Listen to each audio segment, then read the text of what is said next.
Screen കാണാൻ പറ്റുന്നുണ്ടോ എല്ലാവർക്കും? ഓക്കെ. സോ ഹായ് ഗൈസ്, എന്റെ പേര് ദിൽന. ഞാനിപ്പോ സോഷ്യൽ വർക്ക് പഠിച്ചുകൊണ്ടിരിക്കുകയാണ്, സെക്കൻഡ് ഇയർ ആണ്. അപ്പൊ ഞാനായിട്ട് നിങ്ങൾക്ക് MSW001, അതായത് original development of social work പഠിപ്പിക്കാൻ പോണത്. അപ്പൊ സോഷ്യൽ വർക്കിന് ഒരു ബ്രീഫ് ഇൻട്രൊഡക്ഷൻ ആദ്യം തരാമെന്ന് വിചാരിച്ചു. സോഷ്യൽ വർക്ക് എന്ന് പറയുമ്പോൾ മെയിൻ ആയിട്ട് ഇപ്പം നമ്മൾ ഒരാള്, ഒരു പ്രായമായിട്ടുള്ള ഒരു സ്ത്രീ ഫുഡിന് വേണ്ടി കഷ്ടപ്പെടുന്ന കാണുമ്പം നമ്മൾ എന്ത് ചെയ്യും? നമ്മൾ ഉള്ളത്തെ ആ ഒരു സ്നേഹം അല്ലെങ്കിൽ എമ്പതി കാരണം നമ്മൾ ആൾക്ക് ഫുഡ് വാങ്ങിക്കൊടുക്കും. അതെന്ന് പറഞ്ഞാൽ ചാരിറ്റിയിൽ കൂട്ടാം, അല്ലെങ്കിൽ സോഷ്യൽ സർവീസിൽ കൂട്ടാം. പക്ഷെ ആ സ്ത്രീ എന്തുകൊണ്ടാണ് ഇങ്ങനെ ചെയ്യണത്, അല്ലെങ്കിൽ എന്തുകൊണ്ടാണ് ഫുഡ് ഇല്ലാത്തത്, ആ സ്ത്രീക്ക് വേണ്ട വല്ല വെൽഫെയർ സ്കീമുകൾ ഉണ്ടോ, വല്ല ഗവൺമെന്റ് ലോസ് ഉണ്ടോ പ്രൊട്ടക്ട് ചെയ്യാൻ വേണ്ടിയിട്ട്, അങ്ങനത്തെ കാര്യങ്ങൾ നോക്കി ആ സ്ത്രീനെ തന്നെ നമ്മൾ ഇൻഡിപെൻഡന്റ് ആക്കുന്നതിന് പറയുന്നതാണ് സോഷ്യൽ വർക്ക്. അതാണ് മെയിൻ ആയിട്ട് സോഷ്യൽ വർക്കിന്റെ ഒരു മോട്ടോ എന്ന് പറഞ്ഞത്. അതായത് നമ്മൾ ഒരാളെ സെൽഫ് റിലയന്റ് ആക്കും, അല്ലെ ഇൻഡിപെൻഡന്റ് ആക്കും. അതേപോലെ തന്നെ സസ്റ്റൈനബിൾ ഡെവലപ്മെന്റിൽ ഫോക്കസ് കൊടുക്കും. അതായത് താൽക്കാലിക ആശ്വാസമല്ല, അയാൾക്ക് ലൈഫ് ലോങ് ഒരു ആശ്വാസം നൽകാനാണ് മെയിൻ ആയിട്ട് സോഷ്യൽ വർക്കിന്റെ മോട്ടോ എന്ന് പറയുന്നത്. അപ്പൊ ഞാൻ പഠിപ്പിക്കാൻ പോണ subject origin and development of social work.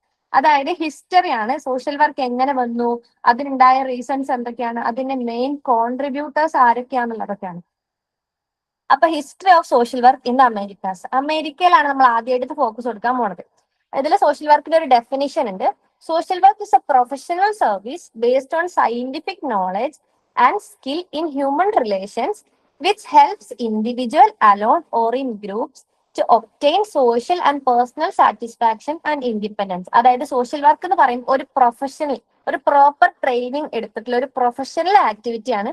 അത് ഇൻഡിവിജ്വലിനെ ആവാം, ഫാമിലിനെ ആവാം, ഒരു ഗ്രൂപ്പിനെ ആവാം, അല്ലെങ്കിൽ ഒരു കമ്മ്യൂണിറ്റിനെ തന്നെ അവരുടെ ക്വാളിറ്റി ഓഫ് ലൈഫ് ഇംപ്രൂവ് ചെയ്യാം.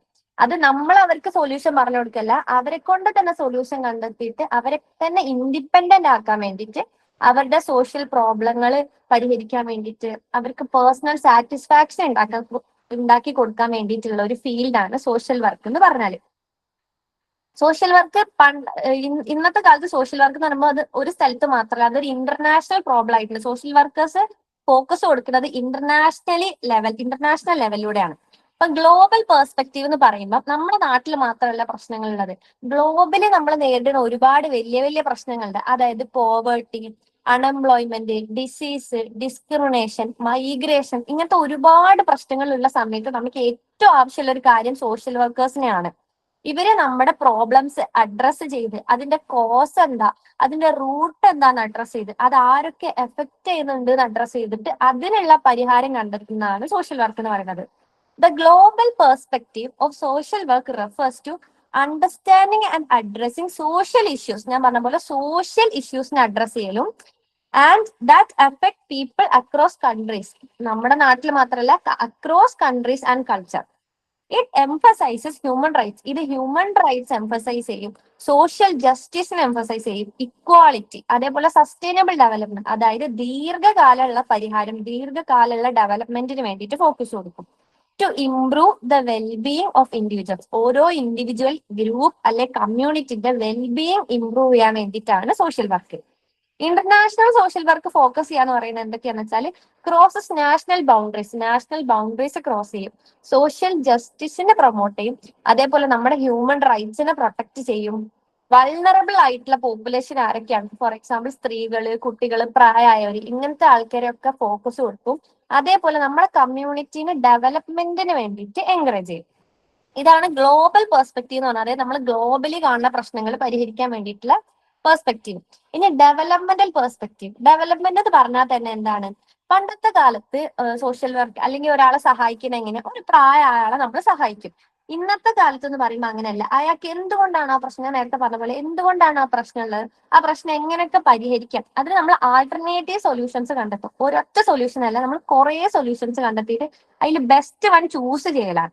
അപ്പൊ ഡെവലപ്മെന്റൽ പെർസ്പെക്റ്റീവ് എന്ന് പറയുമ്പോൾ നമ്മൾ മാക്സിമം ഹ്യൂമൻ പൊട്ടൻഷ്യൽ, ഒരു മനുഷ്യന് എത്രത്തോളം പൊട്ടൻഷ്യൽ ഉണ്ട് അത് നമ്മൾ മാക്സിമൈസ് ചെയ്യും. നമുക്ക് എന്തൊക്കെ റിസോഴ്സസ് കിട്ടും, എത്രത്തോളം നമുക്ക് റിസോഴ്സ് കിട്ടും, ആ റിസോഴ്സ് എല്ലാം നമ്മൾ യൂട്ടിലൈസ് ചെയ്യും. അതേപോലെ തന്നെ സോഷ്യൽ പ്രോബ്ലംസ് നമ്മൾ സോൾവ് ചെയ്യാൻ നോക്കും, സോഷ്യൽ പ്രോഗ്രസ് പ്രൊമോട്ട് ചെയ്യാൻ നോക്കും. അതേപോലെ ഈക്വൽ, എല്ലാ മനുഷ്യന്മാർക്കും ഈക്വൽ ഓപ്പർച്യൂണിറ്റീസ് കൊടുക്കാൻ നോക്കും. ഡെവലപ്മെന്റൽ പെർസ്പെക്റ്റീവ് പറയുന്നത് എന്താ വെച്ചാല് developmental perspective of social work focuses on improving the quality of life. ഒരു ലൈഫിന്റെ ക്വാളിറ്റി ഇംപ്രൂവ് ചെയ്യാൻ വേണ്ടിയിട്ട്, അതായത് ഇൻഡിവിജ്വലിന്റെയും ഗ്രൂപ്പിന്റെയും കമ്മ്യൂണിറ്റിന്റെയും ഒക്കെ by promoting social and economic development. Socially and economic development. Economic development എന്ന് പറയുമ്പോൾ നമ്മുടെ ഹെൽത്ത് കെയർ സിസ്റ്റം, നമ്മുടെ ഫിനാൻസസ്, നമ്മുടെ എന്താ പറയാ എഡ്യൂക്കേഷൻ, ഇതെല്ലാം. അതേപോലെ സോഷ്യൽ എന്ന് പറയുമ്പോൾ നമ്മുടെ സോഷ്യൽ ഇന്ററാക്ഷൻ, നമ്മൾ സൊസൈറ്റി ആയിട്ട് എങ്ങനെ ഇന്ററാക്ട് ചെയ്യണം, നമുക്ക് വേണ്ട സോഷ്യൽ റൈറ്റ്സ് കിട്ടുന്നുണ്ടോ എന്നൊക്കെ നോക്കിയിട്ട്. It emphasises empowerment. എംപവർമെന്റ് എന്ന് പറയുമ്പോൾ ഞാൻ പറഞ്ഞ പോലെ empowerment, capacity building. Capacity building എന്ന് പറയുമ്പോൾ ഒരു ഇൻഡിവിജ്വലിന് പല ടൈപ്പ് ഓഫ് കപ്പാസിറ്റി ഉണ്ടാവും. നമ്മൾ ഉള്ളിൽ ആ സ്കില്ല് ഡെവലപ്പ് ചെയ്തെടുക്കുകയാണ്. പാർട്ടിസിപ്പേഷൻ, ഈക്വൽ പാർട്ടിസിപ്പേഷനും സോഷ്യൽ വർക്കിന്റെ ഒരു ഇമ്പോർട്ടന്റ് കാര്യമാണ്. നമ്മൾ ഓരോ ഇൻഡിവിജ്വലിനും ഈക്വൽ ആയിട്ട് നമ്മൾ ഇതിൽ പാർട്ടിസിപ്പേറ്റ് ചെയ്യിപ്പിക്കും. അതേപോലെ സസ്റ്റൈനബിൾ ഡെവലപ്മെന്റ്, അതായത് ദീർഘകാലത്തേക്ക് ആശ്വാസം നേരുന്ന ഒരു ഡെവലപ്മെന്റ് നോക്കും. Rather than only solving problems. ഇപ്പോഴുള്ള ഒരു പ്രശ്നം പരിഹരിക്കുന്നതിന് പകരം നമ്മൾ ഇത്രയും ഫാക്ടേഴ്സ് നോക്കും. അതായത് എംപവർമെന്റ് നോക്കും, കപ്പാസിറ്റി ബിൽഡിംഗ് നോക്കും, പാർട്ടിസിപ്പേഷൻ നോക്കും, സസ്റ്റൈനബിൾ ഡെവലപ്മെന്റ് നോക്കും. ദ വേൾഡ് സമ്മിറ്റ്, അതൊരു മീറ്റിംഗ് ആണ്. The world summit further emphasised, ഈ വേൾഡ് സമ്മിറ്റ് 2025 എംഫസൈസ് ചെയ്ത് എന്താന്ന് വെച്ചാൽ every person has the right to live with dignity. എല്ലാ മനുഷ്യന്മാർക്കും ഡിഗ്നിറ്റിയോടെ ജീവിക്കാനും പോവേർട്ടിന്ന് ഫ്രീ ആയിട്ട് ജീവിക്കാനും അവർക്ക് എൻജോയ് ഫ്രീഡം ഫ്രം ഫിയർ, അതായത് പേടി നമുക്ക് ഫ്രീഡം ഉണ്ടാവാനും, അതേപോലെ തന്നെ റിസീവ് ഈക്വൽ ഓപ്പർച്യൂണിറ്റീസ്, എല്ലാവർക്കും ഈക്വൽ ഓപ്പർച്യൂണിറ്റീസ് കിട്ടാനും, ഫുള്ളി ഡെവലപ്പ് ദെയർ പൊട്ടൻഷ്യൽ, ഓരോ ഇൻഡിവിജ്വലിനെ പൊട്ടൻഷ്യൽ ഫുള്ളി ഡെവലപ്പ് ചെയ്യാനുള്ള റൈറ്റ് ഉണ്ട് എന്നാണ് പറഞ്ഞത്. ഇനി നമ്മൾ ഹിസ്റ്ററി പഠിക്കണതിന്റെ ഇമ്പോർട്ടൻസ് എന്താന്ന് വെച്ചാൽ, ഇപ്പൊ നമ്മൾ ഒരു എന്താ പറയാ സോഷ്യൽ വർക്ക് എന്താ നമുക്കറിയാം, സോഷ്യൽ വർക്കിന്റെ മോട്ടോ അറിയാം. പക്ഷെ ഈ സോഷ്യൽ വർക്ക് എങ്ങനെ നമ്മളെ നാട്ടിൽ വന്നു, അല്ലെങ്കിൽ സോഷ്യൽ വർക്കിലേക്ക് ആരൊക്കെ കോൺട്രിബ്യൂട്ട് ചെയ്തു, ഒരു റീസൺ ഉണ്ടാവില്ല ഇത്രയും വലിയൊരു ഫീൽഡ് നമ്മുടെ നാട്ടിൽ വരാൻ. അതെന്തുകൊണ്ടാണ്? അതാണ് മെയിൻ ആയിട്ട് സോഷ്യൽ വർക്കിന്റെ ഹിസ്റ്ററി എന്ന് പറയുന്നത്. അതായത് ഹൗ ചാരിറ്റി, ഞാൻ പറഞ്ഞ പോലെ പണ്ട് എന്ന് പറയുമ്പോൾ നമ്മൾ പൈസ കൊടുക്കുക, ഭക്ഷണം കൊടുക്കുക, ഇത്രയേ ഉള്ളൂ. ഇന്നാണ് അതൊരു പ്രൊഫഷണൽ ഡെവലപ്മെന്റ് ആയിട്ട് വന്നത്. The influence of religion and culture. ഈ സോഷ്യൽ വർക്കിൽ ഓരോ റിലീജിയനും കൾച്ചറും എത്രത്തോളം ഇൻഫ്ലുവൻസ്ഡ് ആയിട്ടുണ്ട് എന്ന് നോക്കാൻ വേണ്ടിയിട്ട്, ആർക്കെങ്കിലും ഡൗട്ട് ഉണ്ടെങ്കിൽ ഒന്ന് മൈക്ക് ഓൺ ആക്കിയിട്ട് ചോദിക്കണേ. ഞാൻ ഇവിടെ സ്ക്രീൻ ഷെയർ ചെയ്യണമെങ്കിൽ എനിക്ക് മെസ്സേജസ് കാണില്ല. എന്തെങ്കിലും ഡൗട്ട് ഉണ്ടെങ്കിൽ ഒന്ന് മൈക്ക് ഓൺ ആക്കി ചോദിക്കണേ. അപ്പം ഹിസ്റ്ററി പഠിക്കുന്നതിന് ഇമ്പോർട്ടൻസ് പറയുമ്പോൾ ചാരിറ്റി എങ്ങനെ നമ്മുടെ ഒരു പ്രൊഫഷണൽ ആയിട്ട് വന്നു, അതേപോലെ നമ്മുടെ ഹിസ്റ്ററി, നമ്മുടെ കൾച്ചർ, റിലീജിയൻ ഒക്കെ എത്രത്തോളം ഇതിനെ ഇൻഫ്ലുവൻസ് ചെയ്തു, എന്തൊക്കെ വെൽഫെയർ പോളിസീസ് പണ്ടത്തതും ഇപ്പതും കമ്പയർ ചെയ്ത് നോക്കുമ്പോൾ ഇപ്പൊ ഒരുപാട് വെൽഫെയർ പോളിസീസ് വന്നിട്ടുണ്ട്. അതൊക്കെ എങ്ങനെ വന്നു, അതിനൊക്കെ റീസൺ എന്താണെന്നുള്ളതും, പിന്നെ സോഷ്യൽ വർക്ക് മെത്തേഡ്സ്. സോഷ്യൽ വർക്കിൽ ഒരു മെത്തേഡ് അല്ല, നമ്മൾ പല ടൈപ്പ് ഓഫ് മെത്തേഡ്സ് യൂസ് ചെയ്യുന്നുണ്ട്. അതിന്റെ ഒക്കെ എവല്യൂഷൻ എങ്ങനെയാണ്, അതേപോലെ മോഡേൺ പ്രൊഫഷണൽ വാല്യൂസ്, പുതിയതായിട്ട് വന്നുകൊണ്ടിരിക്കുന്ന പ്രൊഫഷണൽ വാല്യൂസ് എന്തൊക്കെയാണെന്ന് അറിയാൻ വേണ്ടിയിട്ടാണ്. ഇനി ഹിസ്റ്റോറിക്കൽ മൈൽ സ്റ്റോൺസ്. ഇപ്പം സോഷ്യൽ വർക്കിന്റെ ഹിസ്റ്ററി എന്ന് പറഞ്ഞാൽ പണ്ടത്തെ കാലത്ത് അത് റിലീജിയൻ ബേസ്ഡ് ആയിരുന്നു. റിലീജിയൻ ബേസ്ഡ് എന്ന് പറയുമ്പം ഇപ്പൊ മുസ്ലിംസിലാണെങ്കിൽ സക്കാത്ത് കൊടുക്കുക, പാവങ്ങൾക്ക് നമ്മുടെ വെൽത്ത് ഒരു ഷെയർ കൊടുക്കുക. ഹിന്ദുക്കളിലാണെങ്കിൽ നിങ്ങൾ ദാനം കൊടുക്കുക. അതേപോലെ ക്രിസ്ത്യാനിറ്റിയിലാണെങ്കിലും റിലീജിയസ് ഇൻസ്റ്റിറ്റ്യൂഷൻസ് ഉണ്ട്. ഇപ്പൊ ചർച്ചിന്റെ ബേസ്ഡ് ചാരിറ്റീസ് ഉണ്ട്. ചർച്ചുകാർ പൈസ പിരിവിട്ടിട്ട് ആ പാവപ്പെട്ടവർക്ക് പൈസ കൊടുക്കും. പണ്ടത്തെ കാലത്ത് റിലീജിയൻ ആയിരുന്നു മെയിൻ ആയിട്ട് എന്താ പറയുക നമ്മൾ ഒരാളെ സഹായിക്കുന്ന ഫാക്ടർ, റിലീജിയൻ ബേസ്ഡ് ആയിരുന്നു. അത് കഴിഞ്ഞ് കുറച്ച് കഴിഞ്ഞപ്പോ എന്ത് ചെയ്തു, നമുക്കൊരു എമ്പതി അല്ലെ സിമ്പതിന്റെ ബേസിൽ നമ്മൾ പൈസ കൊടുക്കാൻ തുടങ്ങി. അതേപോലെ പൈസ ഉള്ളവർ പാവപ്പെട്ടവർക്ക് കൊടുക്കണം, അല്ലെങ്കിൽ ഹൈ പൊസിഷൻ ഉള്ളവർക്ക് ലോ പൊസിഷൻ ഉള്ളവർക്ക് കൊടുക്കണം, അങ്ങനെയായിരുന്നു അത്. പക്ഷേ അതിന്റെ ഈ സോഷ്യൽ വർക്ക് വരാനുള്ള ഒരു മെയിൻ റീസൺ എന്താ വെച്ചാല്, പണ്ടത്തെ കാലത്ത് ഞാൻ പറഞ്ഞ പോലെ ഈ റിലീജിയൻ ബേസ്ഡ് ചാരിറ്റി ആകുമ്പോൾ നമ്മൾ ആർക്കൊക്കെ കൊടുത്തു, ആർക്കൊക്കെ എത്ര അളവിൽ കൊടുത്തു, അല്ലെങ്കിൽ ചില ആൾക്കാർക്ക് റിപ്പീറ്റഡ് ആയിട്ട് ചാരിറ്റി കിട്ടിയോണ്ടിരുന്നു. അപ്പൊ ഇതിന് നമുക്കൊരു അക്കൗണ്ടബിലിറ്റി ഇല്ല. ആർക്ക് നമ്മൾ കൊടുത്തു, എത്ര കൊടുത്തു, ഇനി എത്ര കൊടുക്കണം, അല്ലെങ്കിൽ റിപ്പീറ്റേഷൻ ഒക്കെ വരാൻ തുടങ്ങി. ചില ആൾക്കാർക്ക് 2-3 തവണ ചാരിറ്റി സർവീസ് കിട്ടാൻ തുടങ്ങി. അപ്പൊ ഇവിടെ നമുക്കൊരു അക്കൗണ്ടബിലിറ്റി ഇല്ല, അല്ലെങ്കിൽ ഒരു ലീഗൽ ഫാക്ടർ ഒന്നുമില്ല. അതിന് വേണ്ടിയിട്ടാണ് മെയിൻ ആയിട്ട് സോഷ്യൽ വർക്ക് എന്ന് പറഞ്ഞ ഫീൽഡ് വന്നത്. അതായത് നമ്മൾ പഠിക്കാൻ തുടങ്ങി ആർക്കാണ് കൊടുക്കേണ്ടത്, ഏറ്റവും ഡിസേർവിംഗ് ആയിട്ടുള്ള ഡിസേർവിംഗും അൺഡിസേർവിംഗ് ആയിട്ടുള്ള ആൾക്കാരുണ്ട്. ഏറ്റവും ഡിസേർവിംഗ് ആയിട്ടുള്ള ആൾക്കാർക്കാണ് നമ്മൾ കൊടുക്കുന്നത്. അവർക്ക് എന്തൊക്കെ നമുക്ക് കൊടുക്കാൻ പറ്റും, ഇനി ആർക്കൊക്കെ കൊടുക്കാൻ ബാക്കിയുണ്ട്, ഇങ്ങനത്തെ കാര്യങ്ങളൊക്കെ നമ്മൾ കണ്ടുപിടിക്കാൻ തുടങ്ങി. അങ്ങനെയാണ് മെയിൻ ആയിട്ട് സോഷ്യൽ വർക്ക് എന്ന ഒരു ഫീൽഡ് വന്നത്. അപ്പൊ ഹിസ്റ്റോറിക്കൽ മൈൽ സ്റ്റോൺസ് പറഞ്ഞുതരാം. The roots of social work can be traced to ancient civilization. Ancient civilisation മുതൽ സോഷ്യൽ വർക്ക് തുടങ്ങിയിട്ടുണ്ട്. മെനി കൾച്ചേഴ്സ് പ്രൊമോട്ടഡ്, ഒരുപാട് കൾച്ചറിൽ ചാരിറ്റിയും കമ്പാഷനും ഹെൽപ്പിംഗ് പീപ്പിൾ ഈ നീഡും ഉണ്ട്. ഞാൻ നേരത്തെ പറഞ്ഞ പോലെ എല്ലാ റിലീജിയനിലും ഇതുണ്ട്.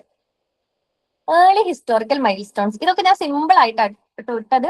ഈജിപ്തിൽ എന്ന് പറഞ്ഞാൽ the book of the dead എന്ന് പറഞ്ഞ ഒരു ബുക്ക് ഉണ്ടായിരുന്നു. ഈ ബുക്കിൽ ഇൻസ്ട്രക്ട്, ഇതിൽ റൂളേഴ്സ് എന്തൊക്കെയാ ചെയ്യേണ്ടതെന്ന് വെച്ചാൽ അവരെ സിക്ക് പീപ്പിളിനെ കെയർ ചെയ്തിരിക്കണം, ഹംഗ്രി പീപ്പിളിനെ കെയർ ചെയ്തിരിക്കണം, ഹോംലെസ് പീപ്പിൾസിനെ കെയർ ചെയ്തിരിക്കണം. ഇതിൽ റൂളേഴ്സിനുള്ള ഇൻസ്ട്രക്ഷൻസ് ഇതൊക്കെയാണ്.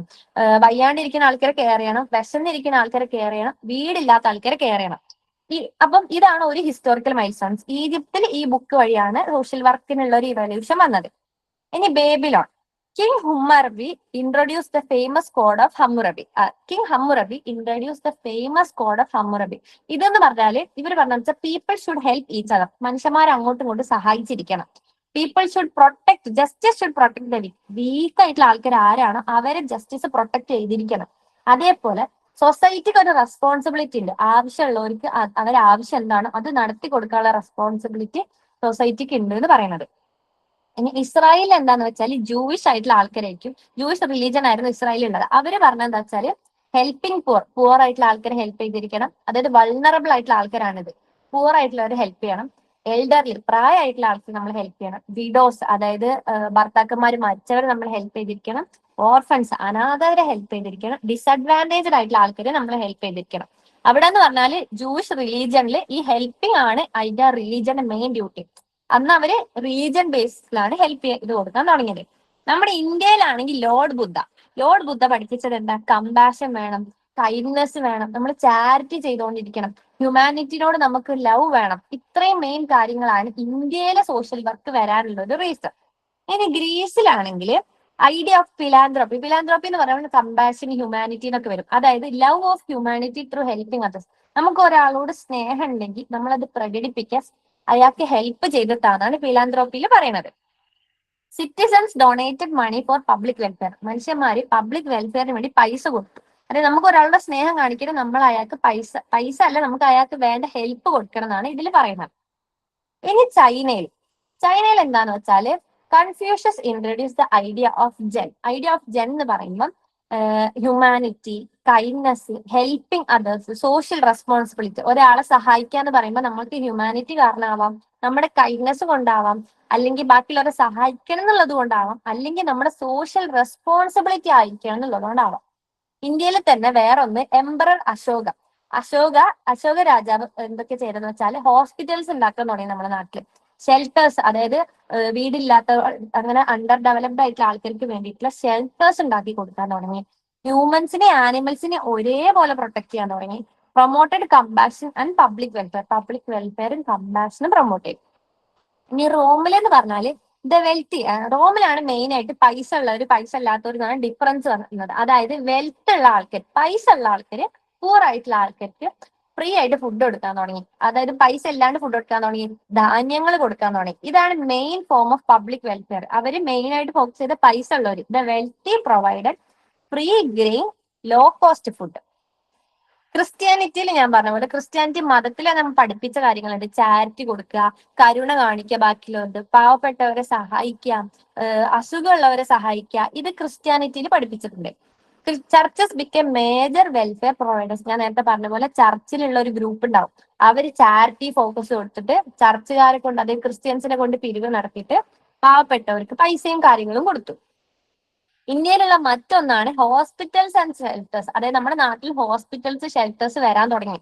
പുവർ ആയിട്ടുള്ള ആൾക്കാർക്കും ഡിസേബിൾഡ് ആയിട്ടുള്ള ആൾക്കാർക്കും സിക്ക് ആയിട്ടുള്ള ആൾക്കാർക്കും ഒക്കെ വേണ്ടിയിട്ട്. മിഡിൽ ഈസ്റ്റിലാണ് മെയിൻ ആയിട്ട് ഞാൻ നേരത്തെ പറഞ്ഞ പോലെ മുസ്ലിം മതത്തിലുള്ള പോലെ സക്കാത്ത്, അതായത് കമ്പൽസറി ആണ്. ചാരിറ്റി കൊടുക്കുന്നത് കമ്പൽസറി ആണ് പാവപ്പെട്ടവർക്ക്. നമുക്ക് 5 പില്ലേഴ്സ് ഓഫ് ഇസ്ലാം, അതായത് നമുക്കത് കമ്പൽസറി, നമ്മളിൽ ഒരു ഇത്ര എമൗണ്ട് അല്ലെങ്കിൽ ഇത്ര ഒരു വെൽത്ത് ഉണ്ടെങ്കിൽ നമ്മൾ അതിൽ നിന്ന് ഇത്ര ശതമാനം പാവപ്പെട്ടവർക്ക് കൊടുക്കണം എന്നുള്ള ഒബ്ലിഗേറ്ററി കാര്യമാണ്. ഇനി ഇംഗ്ലണ്ടിൽ the Magna Carta recognise certain human rights and influence later idea. ഇവിടെയും ഹ്യൂമൻ റൈറ്റ്സ്, ഇംഗ്ലണ്ടിലാണ് ഒരുപാട് എന്താ പറയാ ഒരുപാട് ഫോക്കസ് വന്നത് സോഷ്യൽ വർക്കിന്. ഇംഗ്ലണ്ടിലാണ് കുറെ സ്കൂളുകൾ ഡെവലപ്പ് ചെയ്തു, സോഷ്യൽ വർക്ക് പഠിപ്പിക്കാൻ വേണ്ടി സ്കൂളുകൾ ഡെവലപ്പ് ചെയ്തു. അത് പ്രൊഫഷൻ ആയിട്ട് എടുത്തത് ഇംഗ്ലണ്ടുകാരാണ്. അപ്പം ഇവിടെ എന്ന് പറഞ്ഞാൽ ഹ്യൂമൻ റൈറ്റ്സിന് ഫോക്കസ് കൊടുത്തു. അതേപോലെ ജസ്റ്റിസും വെൽഫെയറും, ഈക്വൽ ജസ്റ്റിസ് എല്ലാവർക്കും കൊടുക്കണമെന്നും സോഷ്യൽ വെൽഫെയറും ഫോക്കസ് ചെയ്യാൻ തുടങ്ങി. ഇനി യൂറോപ്പിൽ എന്ന് പറയുമ്പോൾ ബ്ലാക്ക് ഡെത്ത് പ്യൂബോണിക് പ്ലേഗ്, അതായത് ഒരു അസുഖം വന്നു, കിൽഡ് നിയർലി 1/3 ഓഫ് യൂറോപ്സ് പോപ്പുലേഷൻ. അവിടെ ഈ അസുഖം വന്നപ്പം ഈ 1/3 ഓഫ് പോപ്പുലേഷൻ മൊത്തം മരിക്കാൻ തുടങ്ങി. അവിടെ ഈ മരണം കാരണം പോവേർട്ടി വരാൻ തുടങ്ങി, പൈസ ഇല്ലാണ്ടായി, ഫ്യൂഡലിസം വീക്കൻഡായി, greater need for organized welfare, അതായത് അവർക്ക് പൈസ ഇല്ല, അൺഎംപ്ലോയ്മെന്റ് വരാൻ തുടങ്ങി, അവിടുത്തെ സിസ്റ്റം മൊത്തം തകർന്നു. ഈ സമയത്ത് ആൾക്കാർ ക്വസ്റ്റ്യൻ ചെയ്യാൻ തുടങ്ങി, അതായത് ആൾക്കാരുടെ ആവശ്യങ്ങൾ കൂടാൻ തുടങ്ങി. അപ്പം അവിടുത്തെ സിസ്റ്റത്തിന് മനസ്സിലായി ഇനി ഒരു ഓർഗനൈസ്ഡ് ആയിട്ടുള്ള ഒരു സ്ട്രക്ചേർഡ് ആയിട്ടുള്ള ഒരു സിസ്റ്റം അവിടെ വരണം, എന്നാലേ ആൾക്കാർക്ക് വേണ്ട കാര്യങ്ങൾ നടക്കുമെന്ന് മനസ്സിലാവാൻ തുടങ്ങി. അങ്ങനെയാണ് ഇംഗ്ലണ്ടിലെ സോഷ്യൽ വർക്ക് വരാൻ തുടങ്ങിയത്, യൂറോപ്പിലെ സോഷ്യൽ വർക്ക് വരാൻ തുടങ്ങി. ഇംഗ്ലണ്ട് എന്ന് പറയുമ്പോൾ the first poor relief law കൊണ്ടുവന്നത്, അതായത് elderly and disabled people to beg legally. അവിടെ എന്ന് പറഞ്ഞാൽ എൽഡർലി ആയിട്ടുള്ള പ്രായമായിട്ടുള്ള ആൾക്കാർക്കും ഡിസേബിലിറ്റി ഉള്ള ആൾക്കാർക്കും ബെഗ് ചെയ്യണത് ഒരു ലീഗൽ റൈറ്റ് ആണ്, അല്ലെങ്കിൽ ലീഗലി അവർക്ക് അതിനുള്ള അനുവാദം കിട്ടാൻ തുടങ്ങി. അതേപോലെ സ്റ്റേറ്റ് റെസ്പോൺസിബിലിറ്റി എടുക്കണം. ഒരു നാട്ടിൽ ഒരു പാവപ്പെട്ടവൻ ഉണ്ടെങ്കിൽ, ഒരാള് ഇത് ദാരിദ്ര്യം കാരണം കഷ്ടപ്പെടുന്നുണ്ടെങ്കിൽ അതിന്റെ റെസ്പോൺസിബിലിറ്റി ആ സ്റ്റേറ്റ് എടുക്കണം എന്നുള്ളത് വരാൻ തുടങ്ങി അവിടെ. ഇനി എലിസബത്തൻ പുവർലോ, ഇതാണ് സോഷ്യൽ വർക്കിന്റെ ഒരു ഇമ്പോർട്ടന്റ് മൈൽ സ്റ്റോൺ. എലിസബത്തൻ പുവർലോ ഞാൻ നേരത്തെ പറഞ്ഞ പോലെ അവരെ ക്ലാസിഫൈ ചെയ്യാൻ തുടങ്ങി, ഡിസേർവ്ഡ് ആയിട്ടുള്ള ആൾക്കാരും അൺഡിസേർവ്ഡ് ആയിട്ടുള്ള ആൾക്കാരും. ഇപ്പം ഫോർ എക്സാമ്പിൾ, ഒരാൾക്ക് ജോലിയില്ല, പക്ഷെ അയാൾക്ക് കൈയും കാലും ഉണ്ട്, അയാൾക്ക് നടക്കാം നിൽക്കാം, ഒരു പ്രശ്നമല്ല, അയാൾ അൺഡിസേർവ്ഡ് ആണ്. പക്ഷെ ഇവിടെ ഒരാൾക്ക് കൈയും കാലും ഇല്ല, അല്ലെങ്കിൽ അയാൾക്ക് വൈകല്യങ്ങളുണ്ട്, അയാളാണ് ഏറ്റവും ഡിസേർവ്ഡ്. അയാൾക്ക് ജോലി ഇല്ല, പക്ഷെ അയാളാണ് ഏറ്റവും ഡിസേർവ്ഡ്, കാരണം അയാൾക്ക് അത് പോകാൻ പറ്റാത്തതുകൊണ്ട്. ഇവിടെ പറഞ്ഞാൽ ഇയാൾക്ക് ജോലി കൊടുത്താൽ മതി, ഇപ്പുറത്ത് പറഞ്ഞാൽ അതല്ല, നമ്മൾ അവിടെ വേറെ കുറെ കാര്യങ്ങൾ ഫോക്കസ് കൊടുക്കണം. ഇതിന്റെ മെയിൻ ഫീച്ചേഴ്സ് പറഞ്ഞാൽ ലോക്കൽ ഗവൺമെന്റ് പുവർ ആയിട്ടുള്ള ആൾക്കാർക്ക് വേണ്ടിയിട്ടുള്ള എല്ലാ കാര്യങ്ങളും ചെയ്തു കൊടുക്കണം എന്ന് പറയാൻ തുടങ്ങി. അതേപോലെ ടാക്സ് കളക്ട് ചെയ്യാൻ തുടങ്ങി, റിലീഫിന് വേണ്ടി, ആശ്വാസത്തിന് വേണ്ടിയിട്ടുള്ള ടാക്സുകൾ കളക്ട് ചെയ്യാൻ തുടങ്ങി. പുവർ പീപ്പിൾ വർ ക്ലാസിഫൈഡ്, ഞാൻ പറഞ്ഞ പോലെ പുവർ പീപ്പിളിനെ ക്ലാസിഫൈ ചെയ്യാൻ തുടങ്ങി. ഏബിൾ ബോഡീഡ് പുവർ, അതായത് ഏബിൾ ബോഡീഡ് പുവർ, ഞാൻ പറഞ്ഞ ഏബിൾ ബോഡീഡ് എന്ന് പറഞ്ഞാൽ അവർക്ക് ശരീരമുണ്ട്, അവരുടെ ബോഡി ഏബിൾ ആണ് ജോലി ചെയ്യാൻ, പക്ഷെ അവർ പുവറാണ്, അവരോട് ജോലിക്ക് പോകാൻ പറഞ്ഞു. Able bodied poor were expected to work. അതേപോലെ ബിക്കം ദ മോഡൽ വെൽഫെയർ, ഇതാണ് ഒരുപാട് മെയിൻ ആയിട്ടുള്ള ഒരു മോഡലായിട്ട് ചൂസ് ചെയ്തത് എലിസബത്തൻ പുവർലോ ആണ്, ഇംഗ്ലണ്ടിലും അമേരിക്കയിലും ഒക്കെ. ഇനിയിപ്പോ ഞാൻ ഈ പറഞ്ഞതിൽ കീ ടേംസ് ഇതൊക്കെയാണ്: സോഷ്യൽ വെൽഫെയർ എന്താന്നുള്ളത്, സോഷ്യൽ വർക്ക് എന്താന്നുള്ളത്, ഫിലാന്ത്രോപ്പി എന്താന്നുള്ളത്, സക്കാത്ത് എന്താന്നുള്ളത്, പുവർലോ എന്താന്നുള്ളത്. ഇതിൽ ഇമ്പോർട്ടന്റ് പേഴ്സണാലിറ്റി എന്ന് പറയുമ്പോൾ ഈ കിങ് ഹമ്മുറബി, ലോർഡ് ബുദ്ധ, കോൺഫ്യൂഷ്യസ്, എംപറർ അശോക, ജീസസ് ക്രൈസ്റ്റ് ഒക്കെ. ഇനി development of social work and social welfare in North America. Introduction. The development of social work and social welfare in North America, particularly in the United States and Canada, began with charitable and religious activities. എല്ലായിടത്തും ആദ്യം charity അല്ലെങ്കിൽ അത് religious activity based charity ആയിരുന്നു starting ഉണ്ടായിരുന്നത്. പിന്നെയാണ് അതൊരു professional ഡിസിപ്ലിനെ, ജസ്റ്റിസിനെ focus ചെയ്തിട്ട്, social വെൽഫെയറിനെ focus ചെയ്തിട്ട്, ഹ്യൂമൻ റൈറ്റ്സിനെ ഫോക്കസ് ചെയ്തിട്ട് വരാൻ തുടങ്ങിയത്. ഇനി ഹിസ്റ്റോറിക്കൽ ഡെവലപ്മെന്റില് കൊളോണിയൽ പീരീഡിൽ നേരത്തെ പറഞ്ഞ പോലെ തന്നെയാണ് ഇതിലുള്ളത്. ചർച്ച്, അതേപോലെ വെൽഫെയർ നമ്മൾ കൊടുത്തത് ചർച്ചിന്റെ ഇതില്, അല്ലെങ്കിൽ ഫാമിലിന്റെ ബേസിസില്, അല്ലെ ലോക്കൽ ആയിട്ടുള്ള ആൾക്കാർ അവരുടെ സ്നേഹം കൊണ്ട് പൈസ കൊടുക്കുന്നു, അത്രേ ഉള്ളൂ. Poor people, older adults and orphans received charitable assistance. Relief was informal ആണ്. നമ്മുടെ ഫിലാന്ത്രോപ്പി ബേസ്ഡ്, അതായത് നമ്മുടെ കമ്പാഷൻ അല്ലെ ഹ്യൂമാനിറ്റി, ലവ്, ഇതിന്റെ ഒക്കെ ബേസിലാണ് നമ്മൾ ചാരിറ്റി ചെയ്യാൻ തുടങ്ങിയത്. അത് ഇൻഫോർമൽ ആണ്. അവിടെ ഒരു എന്താ പറയുക, പ്രോപ്പർ റെക്കോർഡിങ്ങോ അങ്ങനത്തെ കാര്യങ്ങളൊന്നുമില്ല. Charity organisation society 1877. Charity organisation society ആണ് സോഷ്യൽ വർക്കിന്റെ ഏറ്റവും ഇമ്പോർട്ടന്റ് ആയിട്ടുള്ള ഒരു കാര്യം. ഇതെന്ന് പറഞ്ഞാൽ ഒരു സൊസൈറ്റി ഡെവലപ്പ് ചെയ്തു, അതായത് മെയിൻ ഫോക്കസ് പറയുമ്പോൾ സോഷ്യൽ വെൽഫെയർ, എല്ലാവർക്കും ഈക്വൽ ആയിട്ട് അവർക്ക് വേണ്ട കാര്യങ്ങൾ ഫോക്കസ് കൊടുക്കുക, social justice. First established in buffalo എന്ന് പറഞ്ഞ സ്ഥലത്താണ് ന്യൂയോർക്കില്.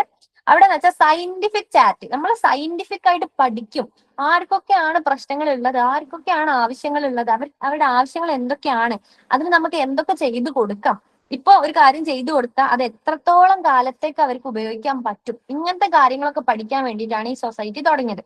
അവരാദ്യം എന്താ ചെയ്തെന്ന് വെച്ചാൽ ഒരു ഫ്രണ്ട്ലി വിസിറ്റേഴ്സ് എന്ന് പറഞ്ഞ ടോപ്പിക് കൊണ്ടുവന്നു.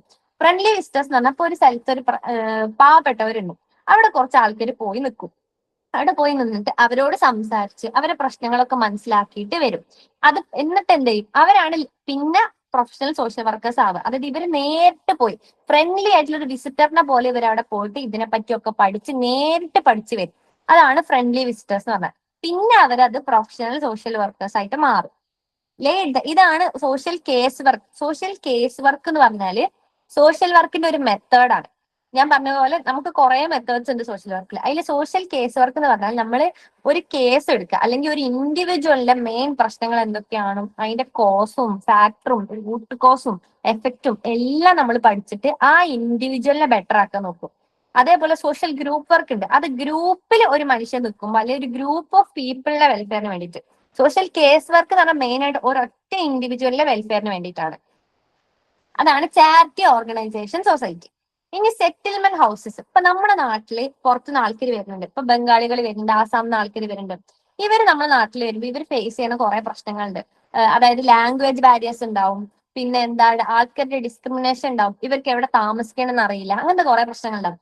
അവർക്ക് ഈ മൈഗ്രൻസിന് അല്ലെങ്കിൽ ജോലി ചെയ്യാൻ വരുന്നവർ മാത്രമല്ല, ഇവിടെ താമസിക്കാൻ വരുന്ന ആൾക്കാരുണ്ട്. ഈ മൈഗ്രൻസിന് വേണ്ടിയിട്ട് ഒരുപാട് NGOs വർക്ക് ചെയ്യുന്നുണ്ട്, ഒരുപാട് വെൽഫെയർ സ്കീമുകൾ ഉണ്ട്. ഇതൊക്കെ ഈ സെറ്റിൽമെന്റ് ഹൗസ് മൂവ്മെന്റിന്റെ ഭാഗമായിട്ട് എന്ന് പറയാം. അതായത് Hull House was form in Chicago by Jane Addams. Jane ആഡംസും എലൻ ഗേറ്റ്സും ഇവർ ഭയങ്കര ഇമ്പോർട്ടന്റ് ആയിട്ടുള്ള ആൾക്കാരാണ്. ഈ ഹൾ ഹൗസ് എന്ന് പറഞ്ഞാല് ഈ പുറത്തുനിന്ന് വരുന്ന ആൾക്കാർ അല്ലെങ്കിൽ ഏറ്റവും ആവശ്യമുള്ള ആൾക്കാർക്ക് വേണ്ടിയിട്ട് അവർക്ക് വേണ്ട എഡ്യൂക്കേഷൻ കൊടുക്കാന്, അവർക്ക് വേണ്ട ഹെൽത്ത് കെയർ ഫെസിലിറ്റീസ് കൊടുക്കാന്, കുട്ടികൾക്ക് വേണ്ടിയിട്ടുള്ള കെയർ കൊടുക്കാന്, അതേപോലെ പുവർ ആയിട്ടുള്ള ഇമിഗ്രൻസ് അവർക്ക് വേണ്ട സപ്പോർട്ട് കൊടുക്കാൻ വേണ്ടിയിട്ടാണ് ഈ ഹൾ ഹൗസ് എന്ന് പറഞ്ഞത്. അതായത് അവരവിടെ താമസിപ്പിക്കും. അങ്ങനെ അതൊരു വീട് പോലെ അവരവിടെ താമസിപ്പിച്ചിട്ട് അവർക്ക് അവിടെ എഡ്യൂക്കേഷൻ കൊടുക്കും, ഹെൽത്ത് കെയർ കൊടുക്കും, ഫുഡ്, ബാക്കി എല്ലാ ബേസിക് ഫെസിലിറ്റീസും കൊടുക്കും. ഇതിന്റെ മെയിൻ ഫോക്കസ് ആണ് കമ്മ്യൂണിറ്റി ഓർഗനൈസേഷനും സോഷ്യൽ റിഫോമും ആണ്. ഇതാണ് സെറ്റിൽമെന്റ് ഹൗസ് മൂവ്മെന്റ് എന്ന് പറഞ്ഞാൽ. ഇനി professional education. New York school of philanthropy വന്നു. അതാണ് first professional training program. Social വർക്കിൽ ആദ്യമായിട്ട് സോഷ്യൽ വർക്ക് ഒരു പ്രൊഫഷണൽ ആയിട്ട് റെക്കഗ്നൈസ് ചെയ്തത് തന്നെ ഇവരാണ്. ഇതില് സോഷ്യൽ വർക്കിന്റെ സയന്റിഫിക് മെത്തേഡ്സ് പഠിക്കാൻ തുടങ്ങി. സോഷ്യൽ വർക്കിൽ കുറെ എത്തിക്സ്, സ്റ്റാൻഡേർഡ്, വാല്യൂ, പ്രിൻസിപ്പൾ, അങ്ങനത്തെ കാര്യങ്ങളൊക്കെ ഉണ്ട്. ഇതൊക്കെ പഠിപ്പിക്കാൻ തുടങ്ങിയത് ഈ ന്യൂയോർക്ക് സ്കൂൾ ഓഫ് ഫിലാന്ത്രോപ്പിയാണ്. The great depression. The great depression എന്ന് പറയുമ്പോൾ അതൊരു എറയാണ്. ആ ഒരു കാലഘട്ടം, ഈ ഒരു 10 വർഷ സമയം എന്ന് പറയുമ്പോൾ ഈ വേൾഡ് വാർ നടക്കണു, വേറെ കുറെ പ്രശ്നങ്ങൾ നടക്കണു, പലയിടത്തും യുദ്ധങ്ങൾ നടക്കണു, ആൾക്കാർ മരിക്കണു, ഇത് കാരണം പോവേർട്ടി കൂടണു, അതേപോലെ തന്നെ ജോലി ഇല്ലാണ്ടാണ്, അൺഎംപ്ലോയ്മെന്റ് വരുന്നു, ഇങ്ങനത്തെ കുറെ പ്രശ്നങ്ങൾ വരാൻ തുടങ്ങിയപ്പം ആൾക്കാർക്ക് വെൽഫെയർ സ്കീമുകൾ വേണം. ഇപ്പൊ കുറെ ആൾക്കാർക്ക് അവരുടെ ഭർത്താക്കന്മാര് നഷ്ടപ്പെട്ടു, അവർക്ക് ജോലിക്ക് പോകാൻ പറ്റുന്നില്ല, അങ്ങനത്തെ കുറെ പ്രശ്നങ്ങൾ വരാൻ തുടങ്ങിയപ്പം ആൾക്കാർ ചോദ്യം ചെയ്യാൻ തുടങ്ങി. അതായത് ഞങ്ങൾ ഇനി എന്താ ചെയ്യേണ്ടത്, ഞങ്ങൾക്ക് ജോലിക്ക് പോകാൻ പറ്റുന്നില്ല, പൈസ ഇല്ല, അങ്ങനത്തെ കുറെ പ്രശ്നങ്ങൾ ആൾക്കാർ പറയാൻ തുടങ്ങി. അങ്ങനെ ഗവൺമെന്റിന് റെസ്പോൺസിബിലിറ്റി എടുക്കേണ്ട ആവശ്യം വന്നു. അങ്ങനെ ഗവൺമെന്റ് റെസ്പോൺസിബിലിറ്റി എടുത്തു പബ്ലിക് വെൽഫെയറിന് വേണ്ടിയിട്ട്. ആ ടൈമിന് പറയുന്ന പേരാണ് ദ ഗ്രേറ്റ് ഡിപ്രഷൻ എന്ന് പറയുന്നത്. ഇനി social security act. The major mile stone, USA ഒരു മേജർ മൈൽ സ്റ്റോൺ ആണ് ഈ സോഷ്യൽ സെക്യൂരിറ്റി ആക്ട് എന്ന് പറഞ്ഞത്. ഇത് ഇൻട്രൊഡ്യൂസ് ചെയ്ത് ഇതിന്റെ മെയിൻ ഫോക്കസ് എന്ന് വെച്ചാൽ ഓൾഡ് ഏജ് ആയിട്ടുള്ള ആൾക്കാർക്ക് പെൻഷൻ കൊടുക്കുക, അൺഎംപ്ലോയ്മെന്റ് ആയിട്ടുള്ള ആൾക്കാർക്ക് ഇൻഷുറൻസ് കൊടുക്കുക, assistance for children and people, disability ഉള്ള ആൾക്കാരും കുട്ടികൾക്കും വേണ്ടിയിട്ടുള്ള അസിസ്റ്റൻസ് കൊടുക്കാം. ഇത് നമ്മുടെ സോഷ്യൽ വെൽഫെയറിനെ ഭയങ്കരമായിട്ട് സ്ട്രെങ്തൻ ചെയ്തു. അതാണ് സോഷ്യൽ സെക്യൂരിറ്റി ആക്ട്. ഇനി മോഡേൺ സോഷ്യൽ വർക്ക്. പണ്ട് റിലീജിയൻ ബേസ്ഡ് ചാരിറ്റി അല്ലെങ്കിൽ സിമ്പതി ബേസ്ഡ് ചാരിറ്റി ആയിരുന്നു. അത് മോഡേൺ സോഷ്യൽ വർക്ക് എന്നുള്ള ഒരു ഫീൽഡ് ആയിട്ട് മാറി. Expanded into field such as medical social work ഉണ്ട്, സൈക്കാട്രിക് സോഷ്യൽ വർക്ക് ഉണ്ട്, സ്കൂൾ സോഷ്യൽ വർക്ക് ഉണ്ട്, ഫാമിലി ആൻഡ് ചൈൽഡ് വെൽഫെയർ ഉണ്ട്, കമ്മ്യൂണിറ്റി ഡെവലപ്മെന്റ്. ഇത്രയും സോഷ്യൽ വർക്കിന്റെ ഡിഫറെന്റ് ഫീൽഡുകളാണ്. വെറും ഒരു റിലീജിയൻ ബേസ്ഡ് അല്ലെങ്കിൽ പൈസന്റെ ബേസിൽ നമ്മൾ കൊടുത്തൊരു സാധനം ഇപ്പം വന്ന് നിൽക്കുന്നത് ഒരു മോഡേൺ സോഷ്യൽ വർക്കാണ്. ഡിഫറെന്റ് ഫീൽഡുകൾ ഉള്ള ഒരു സോഷ്യൽ വർക്ക് ആയിട്ടാണ്.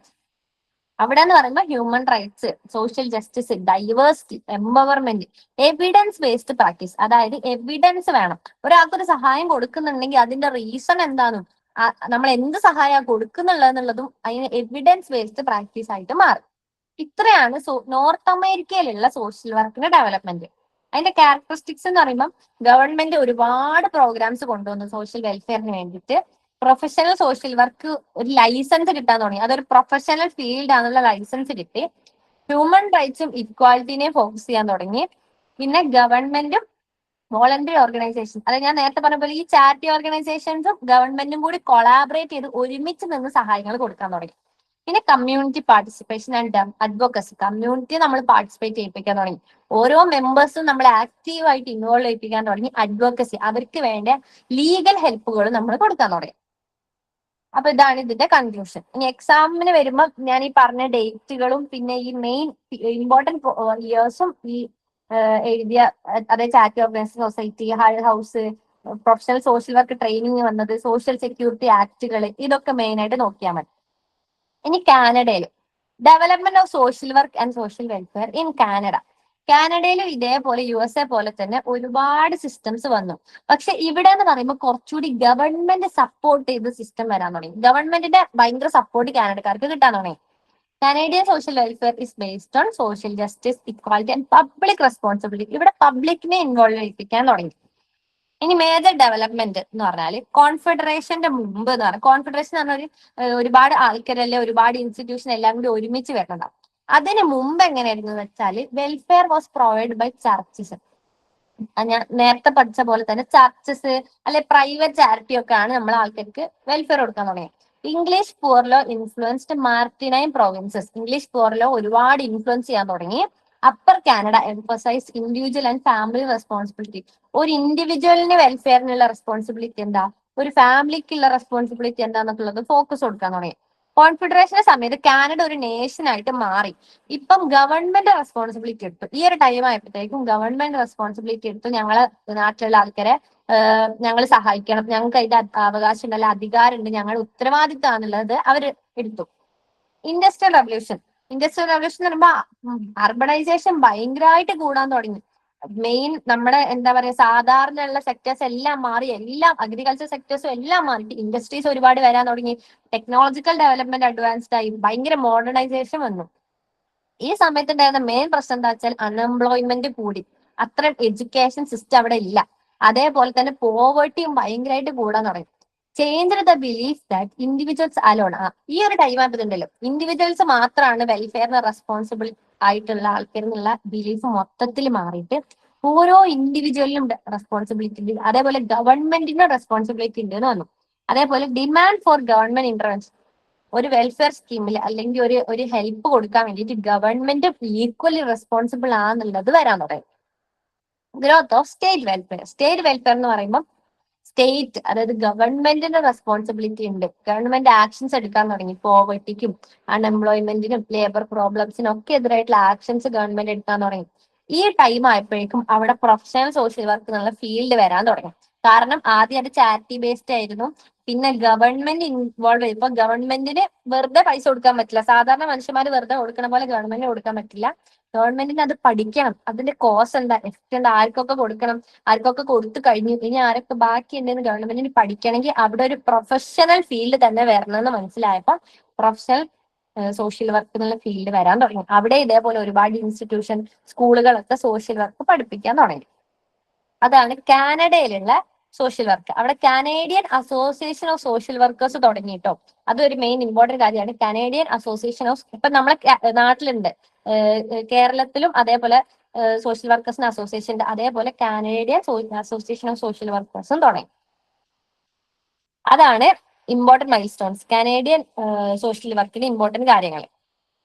അതേപോലെ ഫുഡ് ബാങ്കുകൾ വരാൻ തുടങ്ങി. ഫുഡ് ബാങ്ക് എന്ന് പറയുമ്പോൾ rise of food poverty led to establishment of food banks. Food ആൾക്കാർക്ക് ഭക്ഷണം ഇല്ലാണ്ടായപ്പം ഫുഡ് ബാങ്കുകൾ പ്രൊവൈഡ് ചെയ്യാൻ തുടങ്ങി. അതായത് വൾണറബിൾ പോപ്പുലേഷൻ അല്ലെങ്കിൽ അത്രയും നീഡി ആയിട്ടുള്ള ആൾക്കാർക്ക് വേണ്ടിയിട്ടുള്ള ഫുഡുകളും എമർജൻസി ഫുഡ് അസിസ്റ്റൻസും കൊടുക്കാൻ തുടങ്ങി. ഫീച്ചേഴ്സ്, കനേഡിയൻ സോഷ്യൽ വെൽഫെയറിന്റെ ഫീച്ചേഴ്സ് എന്ന് പറയുമ്പോൾ മെയിൻ ആയിട്ട് പറഞ്ഞാൽ ഹെൽത്ത് കെയർ. കാനഡ എന്ന് പറയുമ്പോൾ തന്നെ അവിടെ മെയിൻ ആയിട്ട് നമ്മൾ ചിന്തിക്കേണ്ട ഹെൽത്ത് കെയർ. അവിടെ ഒരാൾക്ക് സർജറി ചെയ്യണമെങ്കിൽ അയാൾക്ക് അതിനുള്ള പൈസ ഇല്ലെങ്കിൽ കനേഡിയൻ ഗവൺമെന്റ് ആ ഫുൾ ചെലവിടും. അയാൾക്ക് ഫ്രീ ആയിട്ട് സർജറി ചെയ്യാനുള്ള അത്രയും വെൽഫെയർ, അടിപൊളിയായിട്ടുള്ള വെൽഫെയർ സിസ്റ്റം അവിടെ വരാൻ തുടങ്ങി. Government funded social security. Government fund കൊടുത്തിട്ടുള്ള സോഷ്യൽ സെക്യൂരിറ്റി പ്രോഗ്രാംസ് വരാൻ തുടങ്ങി. ഓൾഡ് ഏജ് ആയിട്ടുള്ള ആൾക്കാർക്ക് പെൻഷൻ കൊടുത്തു, അൺഎംപ്ലോയ്മെന്റ് ആയിട്ടുള്ള ആൾക്കാർക്ക് ഇൻഷുറൻസ് കൊടുത്തു, ഫാമിലി ബെനിഫിറ്റ്സ്, കുട്ടികൾക്കുള്ള ഫാമിലി ബെനിഫിറ്റ്സ് നമ്മൾ കൊടുത്തു. അതേപോലെ പ്രൊഫഷണൽ സോഷ്യൽ വർക്ക് എന്നുള്ള ഒരു ഫീൽഡ് എഡ്യൂക്കേഷൻ മക്കളോട് പ്രാക്ടീസ് ചെയ്യാനും തുടങ്ങി. ഇത്രയാണ് കനേഡിയൻ സോഷ്യൽ വർക്കിന്റെ മെയിൻ കാര്യങ്ങൾ എന്ന് പറഞ്ഞാൽ. ഇനി development of social work in social welfare, development of social work and social welfare in South America. നമ്മൾ നോർത്ത് അമേരിക്ക പഠിച്ചു, കാനഡ പഠിച്ചു, ഇനി സൗത്ത് അമേരിക്കയിലുള്ളതാണ്. സൗത്ത് അമേരിക്കയിലും ഇത് വരാൻ കാരണം എന്താ വെച്ചാൽ, എല്ലായിടത്തും ഈ സോഷ്യൽ വർക്ക് മെയിൻ ആയിട്ട് വരാൻ കാരണം എന്താ വെച്ചാൽ അവിടെ പോവർട്ടി കൂടുന്നു, അൺഎംപ്ലോയ്മെന്റ് വരുന്നു, പൊളിറ്റിക്കൽ ഇൻസ്റ്റബിലിറ്റി, സോഷ്യൽ ഇൻജസ്റ്റിസ് നടന്നുകൊണ്ടിരിക്കുകയാണ്. ഈ പ്രൊഫഷൻ അവിടെ വരാൻ കാരണം യൂറോപ്യൻ ഐഡിയോളജീസും കത്തോളിക് ചർച്ചും യുണൈറ്റഡ് നേഷൻസിന്റെ ഒക്കെ ഇതെന്നാണ്. ആദ്യം അതൊരു വെൽഫെയർ പോലെ അല്ലെങ്കിൽ ഒരു ചാരിറ്റി ബേസ്ഡ് ആയിരുന്നു, പിന്നെ ചർച്ച് ഇൻവോൾവ് ആയി, ലാസ്റ്റ് ആണ് അതൊരു ഇന്റർനാഷണൽ സോഷ്യൽ വർക്കായിട്ട് മാറിയത്. ഇനി ഏർലി ഡെവലപ്മെന്റ് 20th സെഞ്ചുറിന്റെ മുമ്പ് എന്ന് പറഞ്ഞാൽ ഇത് എല്ലാത്തിലും ഹിസ്റ്ററി വരുമ്പോൾ എല്ലാത്തിലും കുറെയൊക്കെ സിമിലർ ആണ്. ചർച്ച്, റിലീജിയസ് ഇൻസ്റ്റിറ്റ്യൂഷൻസ് ഒക്കെയാണ് ഇത് കൊടുത്തുകൊണ്ടിരുന്നത്. ഇവിടെ മെയിൻ ആയിട്ട് നോർത്ത് അമേരിക്കയിൽ മെയിൻ ആയിട്ട് കത്തോളിക് ചർച്ചാണ് മേജർ റോൾ പ്ലേ ചെയ്തുകൊണ്ടിരുന്നത്. ഗവൺമെന്റിന് സോഷ്യൽ വെൽഫെയറിന് വെറും ലിമിറ്റഡ് റോൾ മാത്രമായിരുന്നു ഉണ്ടായിട്ടുണ്ടായിരുന്നത്. ഇൻഡസ്ട്രിയലൈസേഷൻ ആൻഡ് അർബനൈസേഷൻ, നേരത്തെ പഠിച്ച പോലെ റാപ്പിഡ് ഇൻഡസ്ട്രിയൽ ഗ്രോത്ത് വരാൻ തുടങ്ങി, ആൾക്കാർ മൈഗ്രേറ്റ് ചെയ്യാൻ തുടങ്ങി. അങ്ങനത്തെ കാരണങ്ങൾ കാരണം നമ്മളെ നാട്ടിൽ എല്ലായിടത്തും വരുന്ന പോലത്തെ പോവർട്ടി വന്നു, അൺഎംപ്ലോയ്മെന്റ് വന്നു, ചൈൽഡ് ലേബർ വരാൻ തുടങ്ങി. 15 വയസ്സിനൊക്കെ താഴെയുള്ള കുട്ടികളെ ജോലി ചെയ്യിപ്പിക്കാൻ തുടങ്ങി. അതേപോലെ വീടുകളില്ലാണ്ടായി ആൾക്കാർക്ക് ഹെൽത്ത് പ്രശ്നങ്ങൾ വരാൻ തുടങ്ങി. ഇതൊക്കെ ഒരു ഓർഗനൈസ്ഡ് വെൽഫെയർ സർവീസ് വേണം എന്നുള്ളതിന്റെ മെയിൻ എന്താ പറയാ നീഡ് വരാൻ തുടങ്ങി. ഈ ബിഗിനിങ് ഓഫ് പ്രൊഫഷണൽ സോഷ്യൽ വർക്കിന്റെ ബിഗിനിങ് എന്ന് പറഞ്ഞാല് professional social work education began in several south American countries. ആദ്യ സൗത്ത് അമേരിക്കൻ കൺട്രീസിലാണ് ഇത് വരാൻ തുടങ്ങിയത്. സോഷ്യൽ വർക്ക് സ്കൂളുകൾ നേരത്തെ പഠിച്ച പോലെ മറ്റേ ന്യൂയോർക്ക് സ്കൂൾ ഓഫ് ഫിലാന്ത്രോപ്പി ഒക്കെ പോലെ അതിന്റെ ഒക്കെ ഇൻഫ്ലുവൻസ് കാരണം ഇവിടെ പതുക്കെ സ്കൂളുകൾ ഡെവലപ്പ് ചെയ്യാൻ തുടങ്ങി സോഷ്യൽ വർക്ക് പഠിപ്പിക്കാൻ വേണ്ടിയിട്ട്. ഇവിടെ മെയിൻ ഫോക്കസ് ആണ് ട്രെയിനിങ്. മെയിൻ ഫോക്കസ് എന്താന്ന് വെച്ചാൽ പാവപ്പെട്ടവരെ സഹായിക്കുക, ഫാമിലിനെ സഹായിക്കുക, കമ്മ്യൂണിറ്റിനെ സഹായിക്കുക, ഇതൊക്കെയാണ് സ്റ്റാർട്ടിങ് ആയിട്ട് ഉണ്ടായിരുന്നത്. ഗവൺമെന്റ് വെൽഫെയർ പ്രോഗ്രാമുകൾ വരാൻ തുടങ്ങി. ഗവൺമെന്റ് വെൽഫെയർ പ്രോഗ്രാം എന്ന് പറയുമ്പോൾ public health, education, social security, ലേബേഴ്സിനുള്ള വെൽഫെയർ, ചൈൽഡ് വെൽഫെയർ, ഇങ്ങനത്തെ കാര്യങ്ങളൊക്കെ മെയിൻ ഇമ്പോർട്ടന്റ് റോള് വഹിക്കാൻ തുടങ്ങി. ഇനി influence of human rights and social justice. During the 1960s and 1970s, many countries experienced political unrest and military rule. ഒരുപാട് കൺട്രിയിൽ strict റൂളുകളായി, ആൾക്കാർക്ക് അവരുടെ voices raise ചെയ്യാനുള്ള അവകാശം ഇല്ലാണ്ടായി. ഈ സമയത്താണ് ഇപ്പം ഹിറ്റ്ലറിന്റെ ഒക്കെ കേസിലൊക്കെ വരുന്ന സമയത്ത്, ആ സമയത്തൊക്കെ ഈ നാർസിസ്റ്റിക് മൈൻഡ് സെറ്റ് കാരണം ആൾക്കാർ ഭയങ്കരമായിട്ട് എഫക്ട് ചെയ്യും. വേൾഡ് വാർ സെക്കൻഡിനൊക്കെ ശേഷം ഈ കൺഫോമിറ്റി എന്ന് പറഞ്ഞ സംഭവമൊക്കെ വരുന്നത്, അതായത് ഒരാള് മെയിൻ ആണ്, അല്ലെ അയാള് ബാക്കിയുള്ളവരടുത്ത് വയലൻസ് കാണിക്കണം, അപ്പൊ നമ്മളും അങ്ങനെ കാണിക്കണം. കൺഫോമിറ്റി പ്രഷർ ഉണ്ട്. നമ്മളൊരു ഗ്രൂപ്പിൽ നിൽക്കുമ്പോൾ ആ ഗ്രൂപ്പ് എന്താണോ ചെയ്യണത് നമ്മളും അതിൽ ഇൻഫ്ലുവൻസ്ഡ് ആയി അത് ചെയ്തു പോകും. അതാണ് കൺഫോമിറ്റി എന്ന് പറയുന്നത്. അപ്പൊ ഈ വേൾഡ് വാർ സെക്കൻഡിന് ശേഷം ആൾക്കാരുടെ ഉള്ളിൽ കുറെ ക്വസ്റ്റ്യൻസ് വരാൻ തുടങ്ങി. ഈ ലീഡർഷിപ്പ് എന്താ, എന്താണ് നാർസിസിസം, അല്ലെ കൺഫോമിറ്റി എന്താ, പ്രഷർ എന്താന്നൊക്കെ ആൾക്കാർ ക്വസ്റ്റ്യൻ ചെയ്യാൻ തുടങ്ങി. ഈ പ്രിജുഡൈസ് എന്താന്നൊക്കെ. ആ സമയത്താണ് ഈ സോഷ്യൽ വർക്ക് എന്താ, സോഷ്യൽ വർക്ക് ഓരോ ആൾക്കാരെയും പഠിച്ച് അവരുടെ പ്രശ്നങ്ങൾ ഇതാക്കാൻ വേണ്ടിയിട്ടുള്ള ഒരു പ്രൊഫഷണൽ ഫീൽഡാണ് ആൾക്കാർക്ക് മനസ്സിലാവാൻ തുടങ്ങിയത്. അപ്പൊ ഇവിടെ പറഞ്ഞ പോലെ മിലിറ്ററി റൂൾ വരാൻ തുടങ്ങിയപ്പം ആൾക്കാർ ക്വസ്റ്റ്യൻ ചെയ്യാൻ തുടങ്ങി. സോഷ്യൽ വർക്ക് മെയിൻ ആയിട്ട് ഇൻവോൾവ് ചെയ്യാൻ തുടങ്ങിയത് ഹ്യൂമൻ റൈറ്റ്സ് പ്രൊട്ടക്ഷൻ. ഓരോ ഇൻഡിവിജ്വലിനും അവരുടെ അവകാശങ്ങളുണ്ട്, അത് പ്രൊട്ടക്ട് ചെയ്യാൻ വേണ്ടിയിട്ട്. പോവേർട്ടി റിഡക്ഷൻ, ആ നാട്ടിലുള്ള പോവേർട്ടി കുറയ്ക്കാൻ വേണ്ടിയിട്ട്. കമ്മ്യൂണിറ്റി ഓർഗനൈസേഷൻ, ഒരു പ്രശ്നം ഉണ്ടെങ്കിൽ അതിന് എല്ലാ കമ്മ്യൂണിറ്റി മെമ്പേഴ്സിനെയും ഇൻവോൾവ് ചെയ്യിപ്പിച്ച് അവരെയും ഡെമോക്രാറ്റിക് ആയിട്ട് പാർട്ടിസിപ്പേറ്റ് ചെയ്യിപ്പിക്കാൻ വേണ്ടിയിട്ട്. അതേപോലെ advocacy four marginalised group. Advocacy എന്ന് പറയുമ്പോൾ ലീഗൽ ഹെൽപ്പ് നമ്മൾ കൊടുക്കും. ഒരാൾക്കൊരു ലീഗൽ ഹെൽപ്പ് വേണമെങ്കിൽ, ഒരു പ്രശ്നമാണെങ്കിൽ, അത് ലീഗൽ ഹെൽപ്പ് വേണ്ട പ്രശ്നമാണെങ്കിൽ നമ്മൾ അവരെ ലീഗൽ സിസ്റ്റം ആയിട്ട് കണക്ട് ചെയ്ത് കൊടുക്കും. അതാണ് അഡ്വക്കസി ഫോർ മാർജിനലൈസ്ഡ് ഗ്രൂപ്പ് എന്ന് പറഞ്ഞാൽ. The profession shifted from charity, വെറുതെ നമ്മളൊരു കാരുണ്യത്തിന്റെ പേരിൽ ഒരു കൊടുക്കുന്നത് ദാനത്തുനിന്ന് അത് പ്രൊഫഷണൽ സോഷ്യൽ വർക്കായിട്ട് മാറി. ടു എംപവർമെന്റ്, അതായത് നമ്മൾ തന്നെ ഡിസിഷൻ എടുക്കുക, നമ്മൾ തന്നെ കാര്യങ്ങൾ ചെയ്യിപ്പിക്കുക. ആൻഡ് സോഷ്യൽ ജസ്റ്റിസ് കൊടുക്കാൻ വേണ്ടിയിട്ടായി. ഇനി റീകൺസെപ്ച്വലൈസേഷൻ മൂവ്മെന്റ് എന്ന് പറഞ്ഞാല് one of the most important development in South America social work. Started mainly in Chile, Brazil, Argentina and Uruguay. ഇവിടെ എന്ന് പറഞ്ഞാല് സോഷ്യൽ ജസ്റ്റിസ് ഫോക്കസ് ചെയ്യുന്നത്, സ്ട്രക്ചറൽ ചേഞ്ച്. ഇവിടെ പറഞ്ഞാൽ ഒരു ഇൻഡിവിജ്വൽ അല്ല ചേഞ്ച് ചെയ്യണം, നമ്മുടെ സോഷ്യൽ സ്ട്രക്ചർ ഉണ്ട്, ആ സ്ട്രക്ചർ മൊത്തത്തിൽ മാറണം, ആ സിസ്റ്റം തന്നെ മാറണം, എന്നാലേ ചേഞ്ച് വരും എന്ന് പറയുന്നത്. പീപ്പിൾ പാർട്ടിസിപ്പേഷൻ, ഗവൺമെന്റ് മാത്രം പാർട്ടിസിപ്പേറ്റ് ചെയ്താൽ പോരാ, ഓരോ മനുഷ്യന്മാരും ഇതിൽ പാർട്ടിസിപ്പേറ്റ് ചെയ്യണം. കമ്മ്യൂണിറ്റി ഡെവലപ്മെന്റ്, ഒരു നാട്ടിലെ കമ്മ്യൂണിറ്റി എന്താണോ അത് മൊത്തത്തിൽ ഡെവലപ്പ് ആവണം. അതേപോലെ എംപവർമെന്റ് ഓഫ് ഒപ്രസ്ഡ് ഗ്രൂപ്പ്, ഈ ഒപ്രസ്ഡ് ആയിട്ടുള്ള അല്ലെങ്കിൽ ഏറ്റവും താഴ്ന്നു നിൽക്കുന്ന മാറ്റി നിർത്തപ്പെട്ട ഗ്രൂപ്പുകളുണ്ട്, ഇവരുടെ എംപവർമെന്റ് ഫോക്കസ് ചെയ്യാൻ പറയും. മോഡേൺ സോഷ്യൽ വർക്ക് അതായത് ഇന്നത്തെ കാലത്ത് ഇപ്പത്തെ സൊസൈറ്റിയിൽ സോഷ്യൽ വർക്ക് എത്രത്തോളം വലുതായി എന്ന് വെച്ചാൽ ഹോസ്പിറ്റലിൽ വന്നു, സ്കൂളുകളിൽ ചൈൽഡ് വെൽഫെയർ ഏജൻസീസ് വരാൻ തുടങ്ങി, കമ്മ്യൂണിറ്റി ഡെവലപ്മെന്റ് പ്രോഗ്രാംസ് വരാൻ തുടങ്ങി, NGOs വരാൻ തുടങ്ങി, മെഡിക്കൽ ഹെൽത്ത് സർവീസസ് വരാൻ തുടങ്ങി. ഇത്രയും ചേഞ്ചസ് വന്നു. അതേപോലെ ഡിസാസ്റ്റർ മാനേജ്മെന്റ്, ഇപ്പൊ നമുക്ക് പറയാം ഈ ഉരുൾപൊട്ടൽ വന്നപ്പോൾ വെള്ളപ്പൊക്കം വന്നപ്പോഴൊക്കെ അവിടെ കൗൺസിലേഴ്സിനെ കൂടെ സോഷ്യൽ വർക്കേഴ്സും പോയിട്ടുണ്ട്. സോഷ്യൽ വർക്കേഴ്സിനെയും ആവശ്യം അവിടെ ഉണ്ട്. ഹ്യൂമൻ റൈറ്റ്സ് ഓർഗനൈസേഷൻസ് വരാൻ തുടങ്ങി.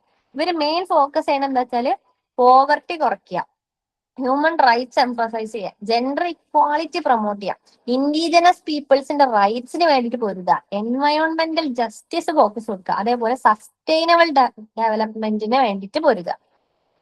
സൗത്ത് അമേരിക്കയിലുള്ള സോഷ്യൽ വെൽഫെയറിന്റെ ക്യാരക്ടറിസ്റ്റിക്സ് എന്തൊക്കെയെന്ന് വെച്ചാൽ കാത്തോളിക് ചർച്ച് അവിടെ ക്രിസ്ത്യാനിറ്റി ആയിരുന്നു മെയിൻ. അപ്പൊ കാത്തോളിക് ചർച്ചാണ് ഫസ്റ്റ് ഇൻഫ്ലുവൻസ് ചെയ്യാൻ തുടങ്ങിയത്. ഗവൺമെന്റ് സപ്പോർട്ട് ആയിട്ടുള്ള വെൽഫെയർ പ്രോഗ്രാംസ് വരാൻ തുടങ്ങി. പോവർട്ടി ഇറാഡിക്കേഷൻ, സോഷ്യൽ ജസ്റ്റിസിനെ ഒക്കെ ഫോക്കസ് ചെയ്യാൻ തുടങ്ങി. Community participation and empowerment focus കൊടുക്കാൻ തുടങ്ങി. Human right based social work practice ആയിരുന്നു അത്. അതേപോലെ തന്നെ പ്രൊഫഷണൽ എഡ്യൂക്കേഷൻ ആയിട്ട് മാറി. വെറുതെ നമ്മൾ സഹായിക്കുന്നതിന് പകരം നമ്മൾ ഇത് പഠിച്ചിട്ട് നമ്മൾ സഹായിക്കാൻ തുടങ്ങി. അതാണ് കൺക്ലൂഷൻ. സോഷ്യൽ പിന്നെ ഇമ്പോർട്ടന്റ് ടിപ്സ് എന്തൊക്കെ വെച്ചാൽ ചർച്ച് ബേസ്ഡ് ചാരിറ്റി, കത്തോളിക് ആയിട്ട് തുടങ്ങി ഈ റീകൺസെപ്റ്റലൈസേഷൻ മൂവ്മെന്റ് ഉണ്ടായിരുന്നു. പിന്നെ അത് സ്റ്റാർട്ടിങ് ചാരിറ്റി ആണെങ്കിൽ ഇപ്പൊ അത് എത്രത്തോളം ബെറ്റർ ആയി വന്നിട്ടുണ്ട്, ഏതൊക്കെ ഫീൽഡിലോട്ട് വന്നിട്ടുണ്ടെന്ന് എഴുതാം. കൺക്ലൂഷൻ, ഇത് മൊത്തത്തിലുള്ള കൺക്ലൂഷൻ ആണ്. The development of social welfare in North America and South America was greatly influenced by European traditions. അതായത് ancient Middle East charity based, ഓരോ റിലീജിയൻ ബേസ്ഡ് ചാരിറ്റി, അതേപോലെ പൈസ ഉള്ളവർ വെൽത്തി ആയിട്ടുള്ള ആൾക്കാര് പൈസ കൊടുക്കണു അല്ലെ സഹായം കൊടുക്കണു എന്നുള്ളതിൽ നിന്ന് മാറിയിട്ട് ഇപ്പൊ അത് emerged as A professional discipline, ഒരു പ്രൊഫഷണൽ ഡിസിപ്ലിൻ ആയിട്ട് മാറി. ഈ സോഷ്യൽ വർക്കിൽ നമ്മൾ സോഷ്യൽ വർക്ക് മൾട്ടി ഡിസിപ്ലിനറിയാണ്. നമ്മൾ ഒരുപാട് ഫീൽഡ്, സൈക്കോളജിന്ന് ആന്ത്രപ്പോളജിന്ന് അങ്ങനെ ഒരുപാട് ഫീൽഡ് നമ്മൾ എന്താ പറയാ നോളജ് എടുത്തിട്ടാണ് സോഷ്യൽ വർക്ക് എന്ന ഫീൽഡ് വന്നിട്ടുള്ളത്. Today social work in both regions emphasise human rights, social justice, empowerment, community development and social change while addressing. ഇത് നമ്മൾ പഠിച്ച സസ്റ്റൈനബിൾ ഡെവലപ്മെന്റ് ഫോക്കസ് കൊടുക്കുക, പക്ഷെ നമ്മളത് ഇപ്പോഴത്തെ പ്രശ്നം അവോയ്ഡ് ചെയ്യുന്നില്ല. While addressing both immediate needs of vulnerable people, ഇപ്പൊ ആൾക്കാർക്കുള്ള അവരുടെ ഇമ്മീഡിയറ്റ് നീഡ്സ് നമ്മൾ ഫോക്കസ് കൊടുക്കുന്നുണ്ട്. And the broader social economic and political factors that affect their wellbeing, അവരെ എന്താ പറയുക വെൽബീങ്ങിനെ എഫക്ട് ചെയ്യണ സോഷ്യൽ, പൊളിറ്റിക്കൽ, സൈക്കോളജിക്കൽ, എക്കണോമിക്കൽ അങ്ങനെ എല്ലാ ഫാക്ടേഴ്സ് നമ്മൾ ഫോക്കസ് ചെയ്യുന്നുള്ള ഒരു ഫീൽഡിലേക്ക് സോഷ്യൽ വർക്ക് ഇപ്പൊ മാറിയിട്ടുണ്ട് എന്നാണ് ഈ മൊഡ്യൂളിൽ പറയുന്നത്. ആർക്കെങ്കിലും എന്തെങ്കിലും ഡൗട്ട് ഉണ്ടോ?